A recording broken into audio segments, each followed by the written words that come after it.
together, we turn out kids who have academically done excellent, who have the social skills and social grace. Why did you choose education as a primary lever for structural change? Ways that we can have permanent impact.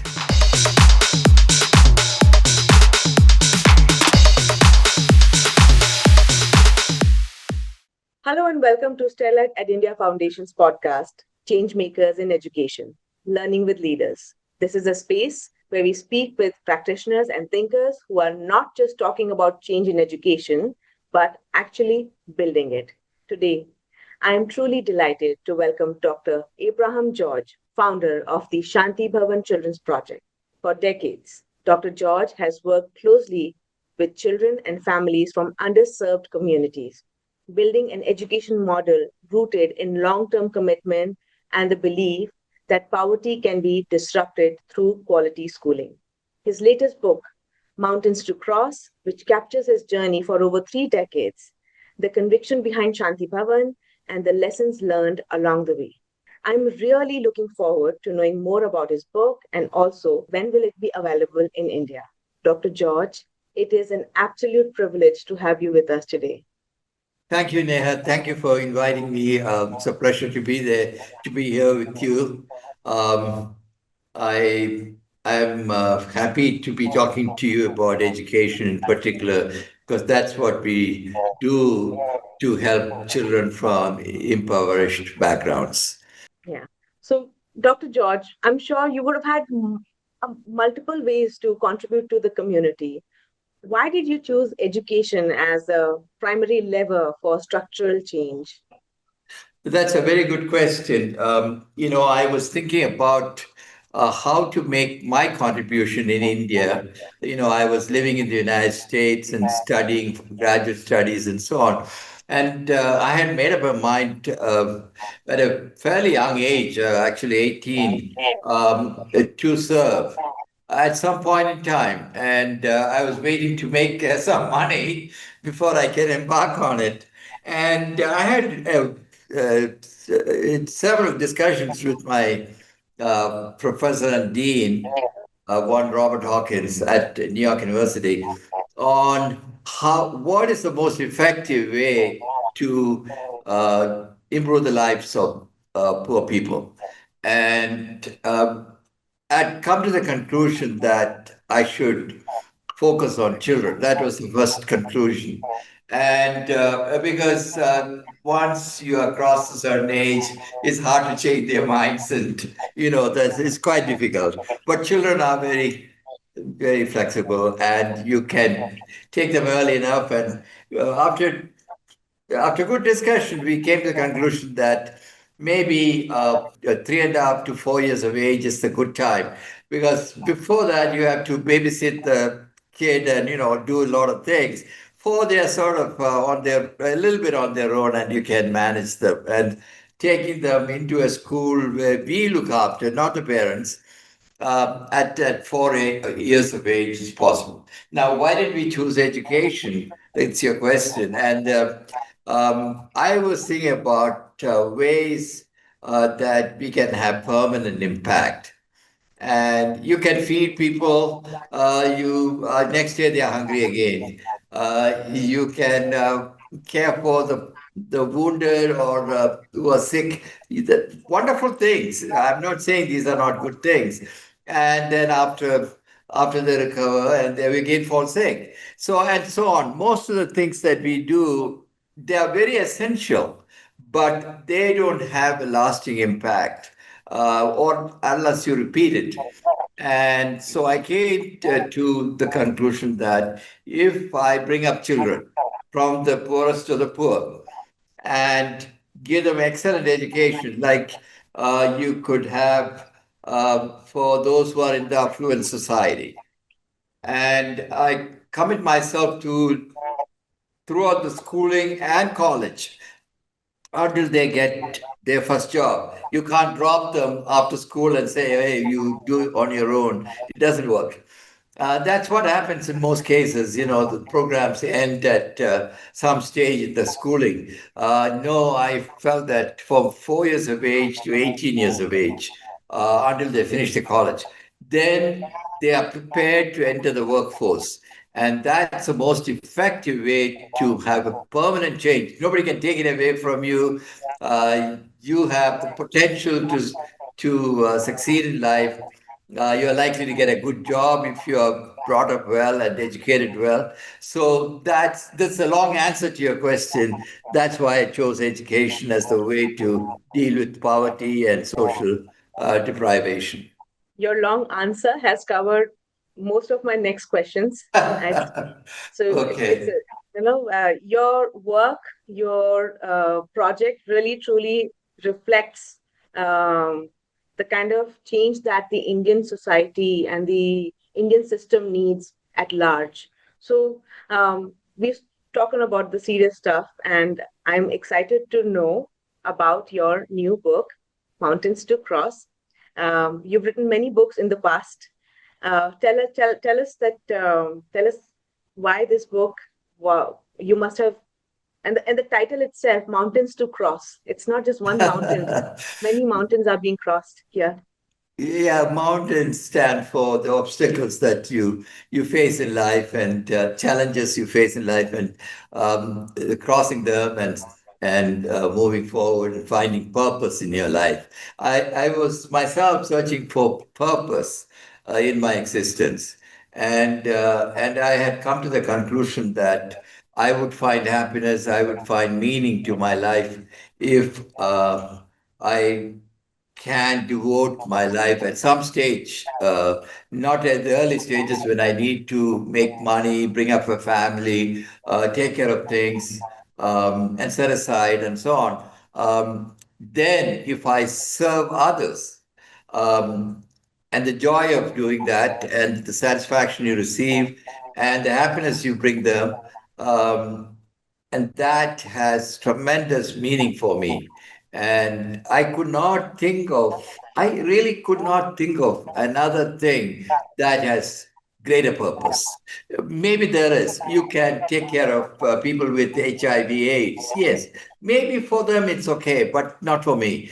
Um, and uh, and I felt that if I can turn these little kids that come to me at the age of 4, and the beautiful kids, and they grow up with me, and we are together. And uh, this evening, a batch of kids will spend the evening for 2 hours with me, chatting about many things. This is something I do every day, apart from the classes they attend.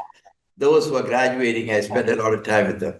I want to make sure when they when they pass through the gates, they are not just academically strong, but good human beings with values and so on. So the this is the challenge, and I needed to write for those who like to know what I have done.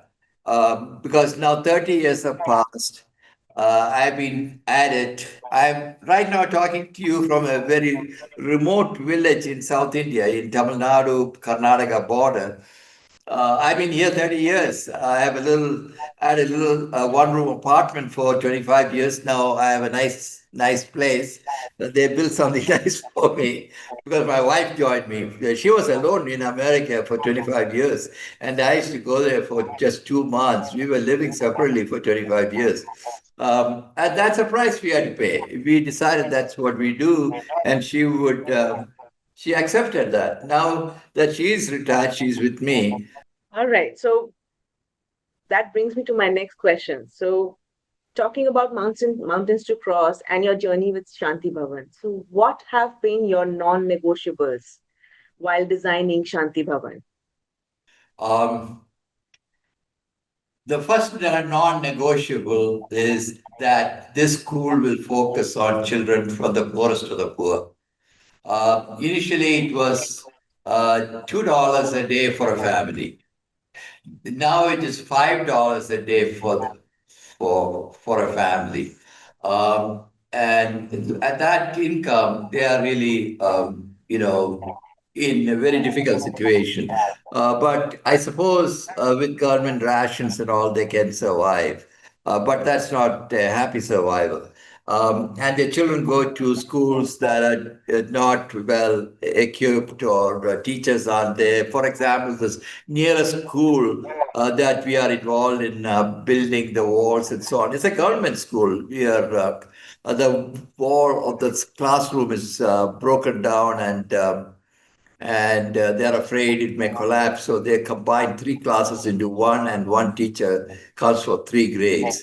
I find it, very hard to believe that, education can be imparted to three grades at the same time, with different age groups. But anyway, leave that aside.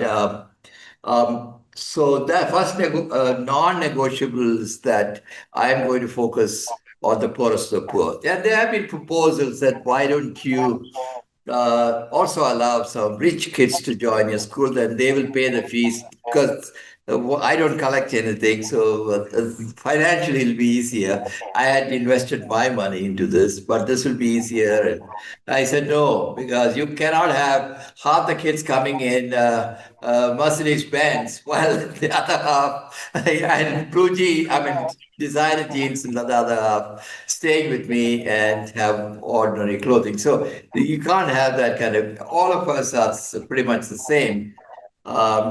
So that was the first. There's no caste or anything like that. It's not based on caste or religion. I frankly don't know which kid is what religion. I really don't. I don't ask. It's a lot of them have Hindu names, could be Christians. All kinds of mix of population. I'm not concerned about that.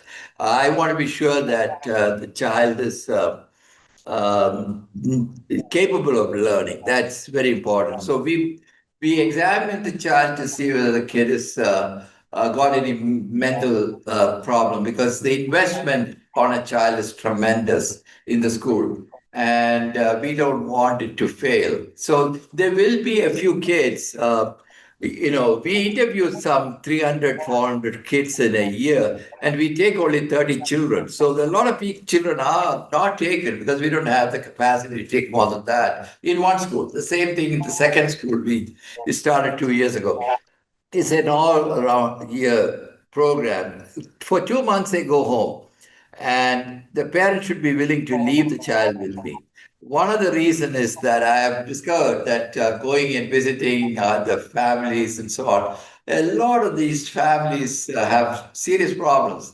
The children come from families where there is alcoholism, domestic violence, all kinds of forms of sexual and otherwise, and then very often the father leaves and goes, and so the child is alone. Some other man moves in. I cannot sit here and explain all that.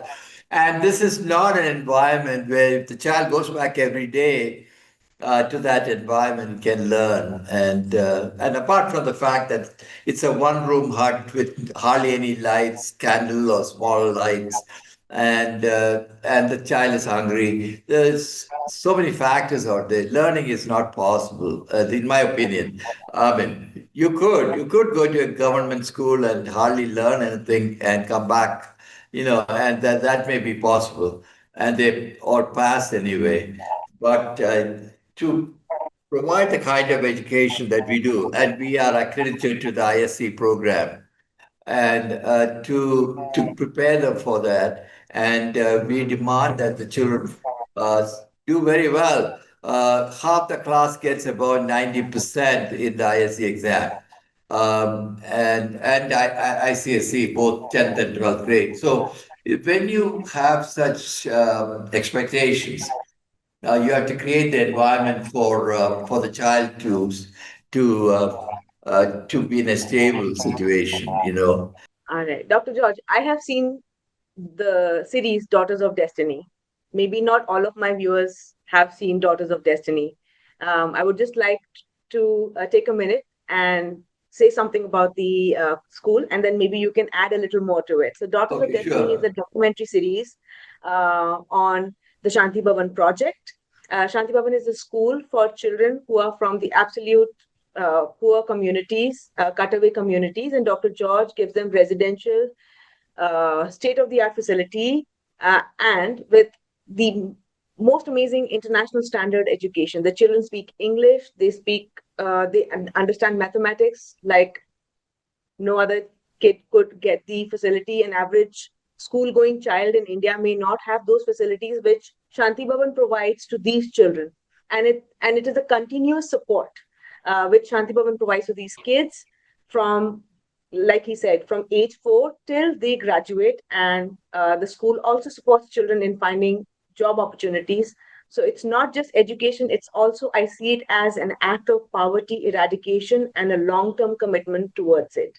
Dr. George, would you like to add something? Yeah, the only thing I want to say is that the program has three components. So one is the academic side, excellent academics, and I'll tell you what accomplishments these children have. The second is their leadership qualities, the ability to communicate, speak well, win over other people, be a leader, organizational capabilities, all the things that make you a leader. And the third one is a little more complex, and that is how do you bring in values and your character formation and all of that. And that is only possible by living that with them, and they see that. No amount of lectures would make a difference. Um, and like chatting with me this evening, some of the kids, and we discuss and what they want to achieve, what kind of human being they want to be, the idea of service, the idea of compassion, and putting the compassion into action. These are things that they have to see and practice. I remember when I was bringing up my two boys. I told them, and I was quite well off those days, having my own company, and um, I don't want to quote any numbers, but I had enough wealth, and but I wouldn't give much to waste or anything like that. And I told them, listen. You saw today on the television children in Africa starving and, very, very sad pictures. I'm talking about 25, 35, 40 years ago. Why don't you consider doing something? So they came up with the idea they'll skip their evening snack. It's not going to save much, but that's what we did. And we collected money after 6 months and sent it. Now, they learned something from it. It's not the amount of money that mattered, the very act was what mattered. And one of my sons is with me on this thing, and the other is in Portugal right now, but he also wants to join at some point in time. So that commitment to service is there. So that's third part of the program. And together, we turn out kids who have academically done excellent, who have the social skills and social grace. They can move in any society, in any country. If I drop them in any London or New York or anything, they'll be just fine within a day. They'll be able to adjust. And they'll be seen as good human beings.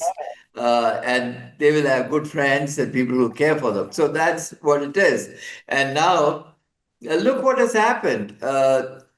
We are in the process of getting, we are waiting for admissions from American universities, where seven of them have applied this year, seven kids. And last 3, 4 years, each batch, three, four, six, like that. Out of seven, six have got admission with scholarship. Oh, And if I wow. tell you the names of the colleges, Stanford, University of Chicago, Princeton, Middlebury, Dartmouth, Ivy Leagues, all Ivy Leagues, Wow. Columbia University, and so on, from a one-room hut. Look at where they are ending up with. Not just based on their grades alone. When they go for the interview, the interviewer gets stunned by these kids, their humility, their ability to talk, communicate, and so on. And that's what we have to do. Now, I understand that it's very difficult for regular schools to impart that. You leave it to the parents to do that. But for us, we are on a mission to transform society. And the only way to transform society for us is that the children have to be very successful in life, that that they can take care of their families, their siblings, their sisters, get married, and so on, dowry, whatever that has to be done, make the house better, and then reach out to others. Their mission is they have to reach out to 100 others in their Wow. lives, 100 others. And so the multiplicative effect, exponential effect of what these children do over time will be in the millions. That's what we are looking for. So that brings me to my next question, Dr. George. If somebody wants to replicate your model, and I see it as a resource intensive model, so I want to ask, is deep impact more important than scale? Because you're working with children, out of 300 every year, only 30. Out of those 30, I'm hearing grand stories of 6 to 7 students studying abroad. Is I see that you're focusing more on deep impact, but what about scale? What is your philosophy or thought on it, or strategy for that matter? Right. Ours is not a model for quantity. Ours is quality. If through several schools we turn out hundreds in a year, say 10 schools, we will have 300 graduates every year. And over time, they helping others, it multiplies. It will take some time, but their productive capacity is tremendous. Imagine someone who goes to schools like Stanford or in Bangalore, Christ University, and good schools or engineering college here. Like the IITs, they are very productive to society. That's what we are looking for, and their ability to transform their own communities. So now the question of replicating Shantiban,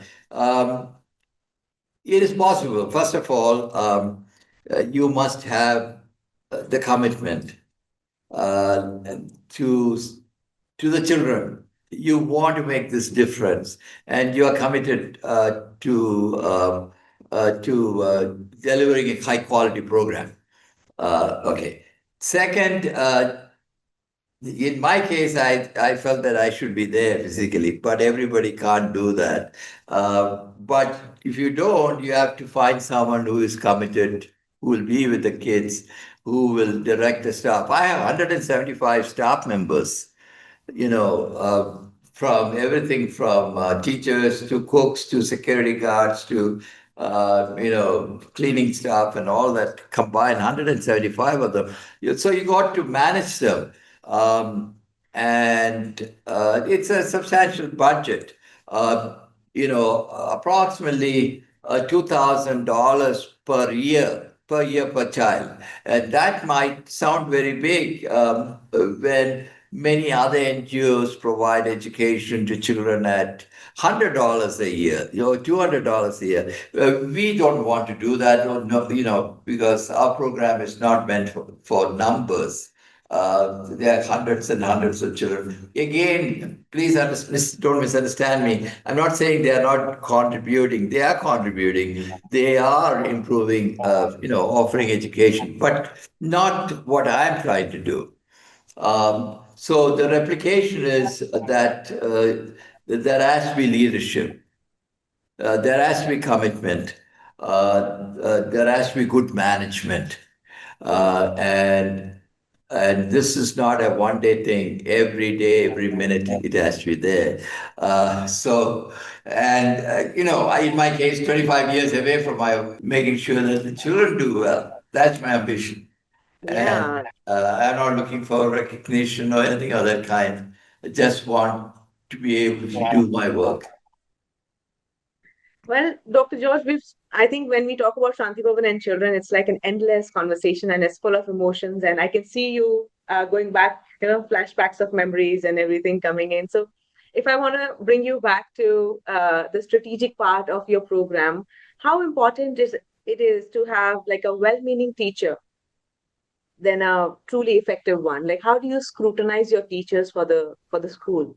So the teachers and the mentors you have, they are very, very important. Now, what happens in most schools is that the teachers are meant to give education, good education, and you hire teachers with degrees and this and that, and they teach you high mathematics and everything else. That's all wonderful. That's all necessary. But can the teacher be there for the kid emotionally? And inspire the kid. And there are kids, half the class will be in some way struggling. And is the teacher going to focus only on the good ones or also the not so good? And we don't have, a criteria. Oh, 90% of the kids did well. No, we need all 100 to do well. That is the teacher's responsibility. And as someone in my position, my responsibility is to motivate the teacher and make the teacher understand that, listen, you are transforming lives. You don't do a good job with one child, you lost one life. Don't do that. You cannot leave anybody behind. Now, that is a very demanding type of thing. And how many schools can do that? And that's what makes Shanti Bhavan very different. We don't let any child drop. Of course, some kids don't do as well as others. Some um, struggle and just get through, maybe, but they are very, very few. Most of them do very quite well. Hmm. So that brings me to my next question. If you were to redesign India's education system today, what would you change immediately? Because you work with vulnerable communities, children, parents, and you've sustained a model for 30 years. So if you were to redesign the education system, if, If I'm to redesign, I would like to spend some time looking for someone to take my job. Because I'm not going to very live. demanding. I'm not going to live forever. I got to train. I'm doing that, by the way. I'm doing that. I have a couple of people in mind, and the leadership is very, very important. And so I need to find truly committed people. Uh, Everybody says committed, and after a year or so, go away. Um, So that is one. Secondly, I made some mistakes in my financial investment personally, and I lost a good part of my wealth. And I should have been a lot more careful. I was so immersed in what I'm doing here in this remote village. I never worried about my investments back in America. And they went down the tube during the 2008 financial crisis. I'm not the only one. Others have lost millions of dollars too. So I should have managed my money better. And third, I think um, I should have probably, I'm not very sure, started um, uh, campaigning for money earlier until I fell into financial difficulty. I didn't do that. I was running it with my own wealth. And I think that's a bad model because you're a one man show. That's not good. You need a group of committed people. Not that they are all donors, but donors are also part of your group. And you have to have that support mechanism. And when you have that collective leadership in some ways. Of course, I have to be responsible for everything, but there are others, board members and so on, who are always looking out for you.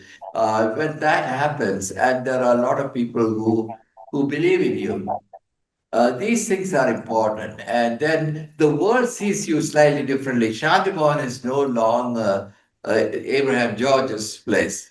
Shantiban is everybody's place. Anyone who wants to serve, Shantiban is your place. I like that, but I also like the fact that your founder-led movement has now Yes, become an institutional framework, and now you're looking forward to transition it into something else. So now I'll ask you my next big question, and I've been wanting to ask you this question since the time I saw Daughters of Destiny in 2019. you're That right.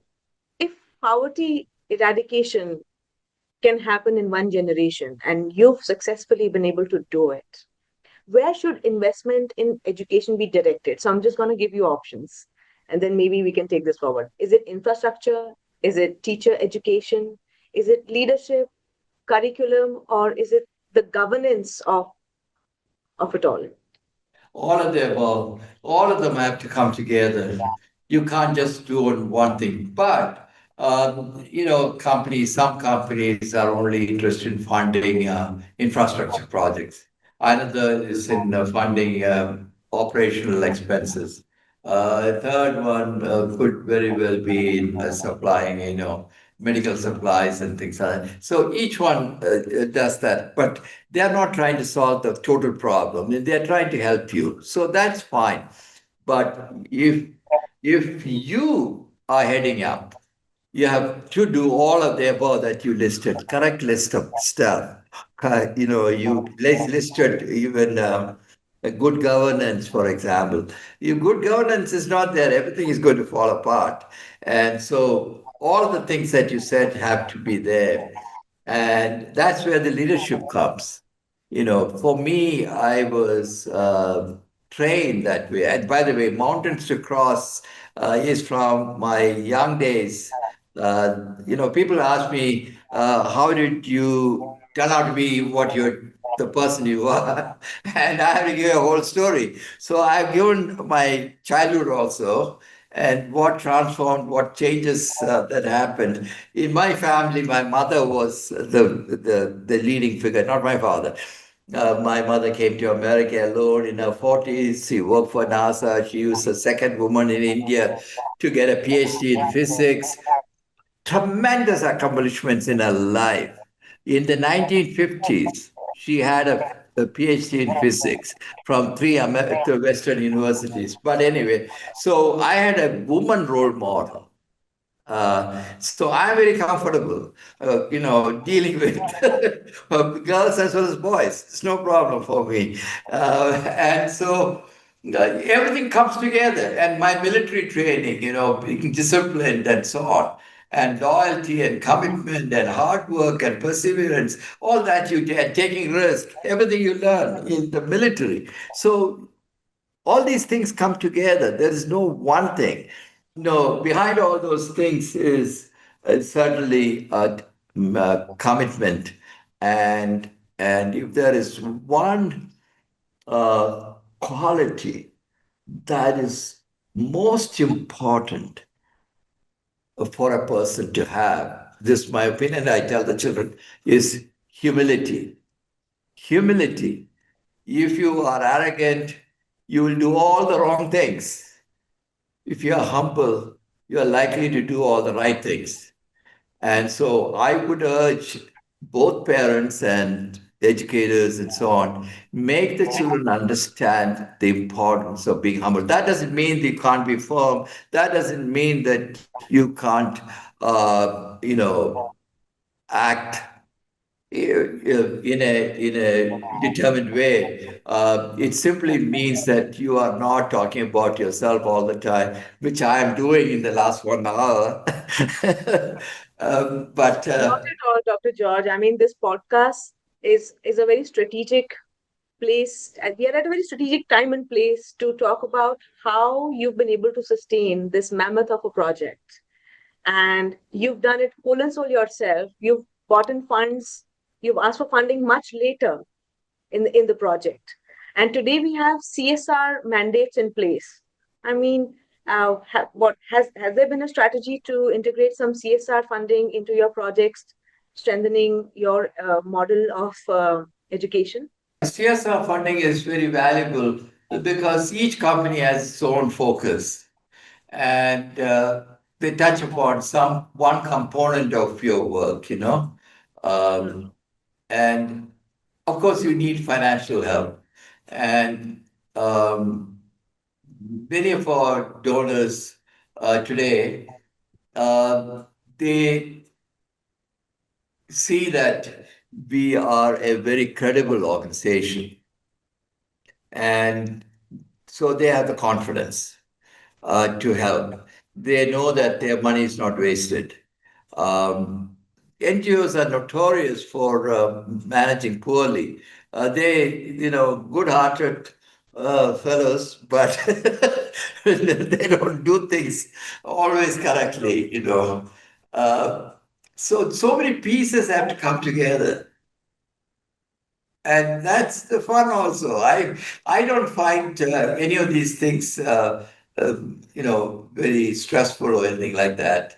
That's part of me. I'm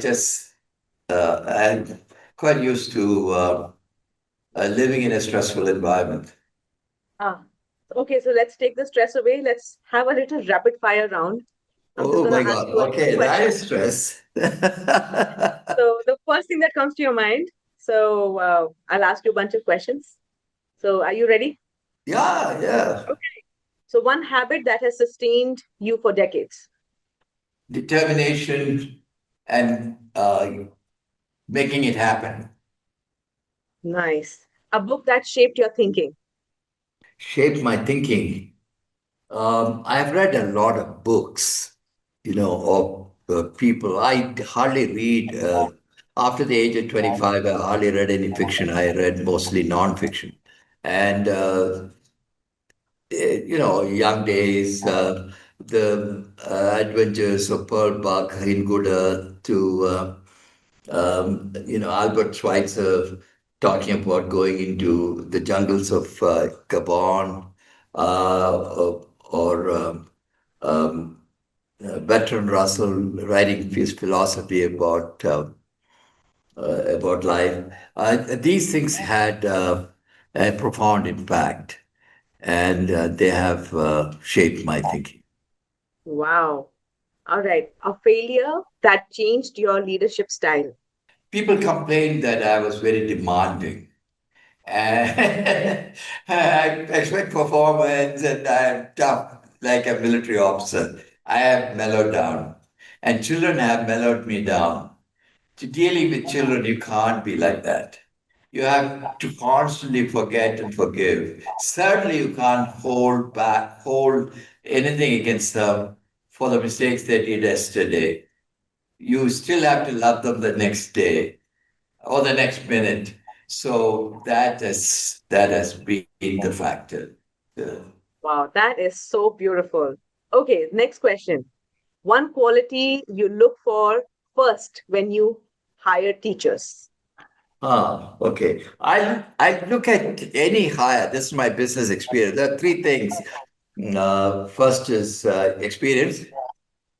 Second is aptitude, uh, and and um, and one more. Experience, and sometimes is the worst quality. You are Uh-huh. you've done all your life the wrong way. Hard to change.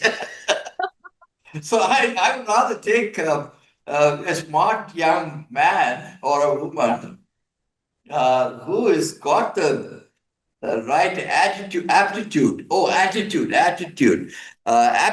you can't make everybody play the piano, okay? So you have to have the aptitude for what you do. And attitude is the most important one. If you have a bad attitude, you're a grumbling guy all the time, finding fault. By God, you can't fix that guy. So attitude, he has a positive attitude. things to happen, and you are willing to go forward, defeat over defeats, and cross the mountain, you have the right attitude. You can work with that person. Hmm. That's my experience. All right. And now moving on to some of the professional questions at work. What would you choose? It's just a one word answer, scale or depth? Scale or depth? I would say depth. Depth. What about passion or competence? I have to choose one only. Yes, Oh, passion by itself will not do. Competence. competence. Government reform or independent innovation? In the independent innovation, but you have to be smart about it. True. If not education, what would you have devoted your life to? Uh, I would try to look for ways to improve the quality of life in the rural area, the way they live,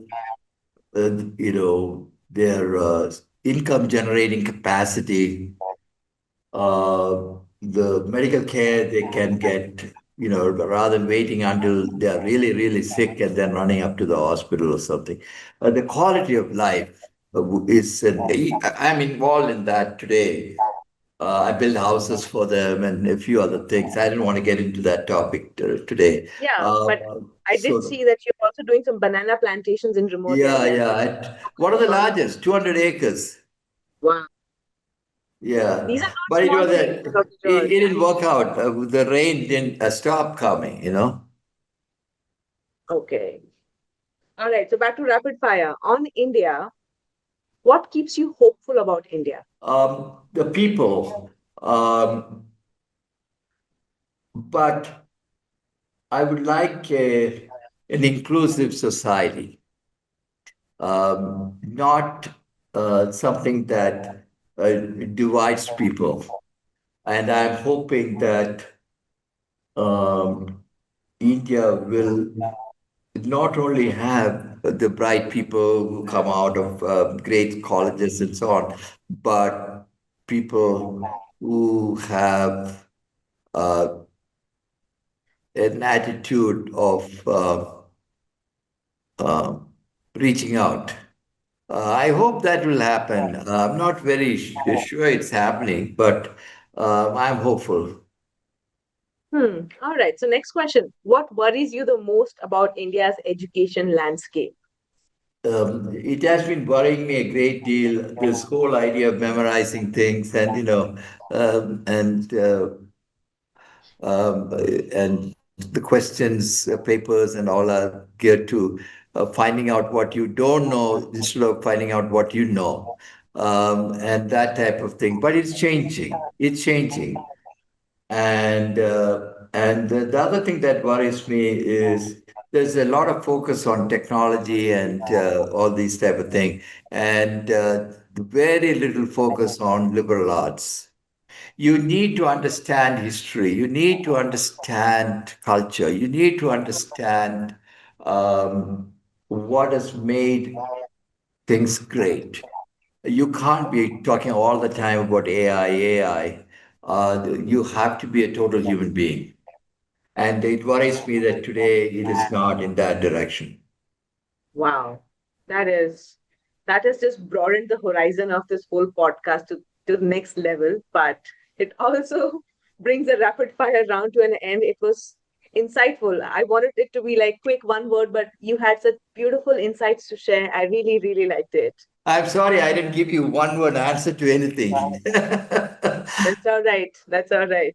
Every speaker, every guest has their own flavor to bring to the podcast, and your experience, it's just the whole of you on the show. I admire what you do. You first of all, you ask very, very bright, very good questions, and you get me to talk about things I haven't been thinking. Secondly, you are interested in finding out rather than finding out positive things rather than finding fault, you know. And that is very, very enlightening. And you do a great job, and I congratulate you. And you are spreading the word, you're spreading the message, and you are bringing some positive outcome. Hopefully, some people listening to these kinds of podcasts, they carry with them some positive point. Yeah. Dr. George, we're all trying in our own little world pockets or some in at large Right, scale. There is no one model, one pill solution, one project, one right, replicable model that works in India. India is like this giant onion, there are layers right, upon right. layers upon layers on socioeconomic, caste, so many other elements that add to it.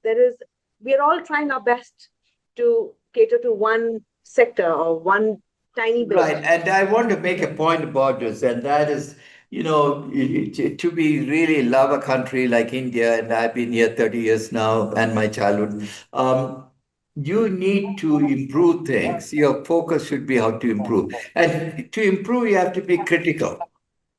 The saying India is wonderful, wonderful, wonderful is not going to. If there are problems, we should address them. And it is not unpatriotic. It is actually that to be critical is patriotic. You are trying to fix the problem Yep. rather than condemning someone who says something that might sound negative, you know.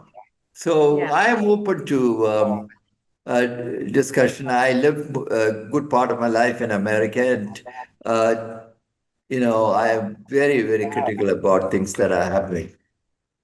that's true. So, Dr. George, I would like to ask one last question. If a young educator is listening to this podcast who wants to get into the profession of education and work with children, dedicate their life for the betterment of children like you have, what advice would you give to a 25-year-old educator who's going to be entering classroom for the first time?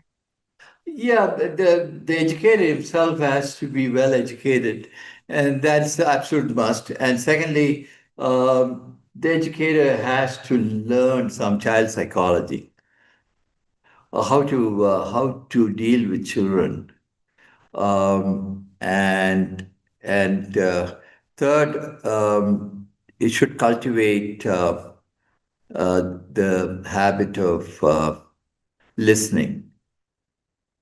You have to listen to the child before you dish out instructions and commands, and lastly, you should have some love. Wow, that is just beautiful. Thank you so much for sharing that. At Sterlite EdIndia Foundation, we believe strong teachers build strong systems and strong systems build equitable futures. Thank you, Dr. George, for reminding us that what long term commitment truly looks like. Your book, Mountains to Cross, is on my Goodreads list as we speak. And it has been an absolute honor to have this meaningful conversation with you, and it is going to stay with me for a very long time. Oh, Thank you. thank you so much. Thank you. That's the biggest reward I can get. Um, you know, s- I thank you for asking me to come. Thank you. Very good. Best wishes to you. Thank you so much. Thank you so much for coming for this podcast. Okay. And I wish you the best for all your amazing things that you're doing with Shanti Bhavan, with your books and your future, all your future endeavors. Right. Thank you so much. Bye bye. Bye bye.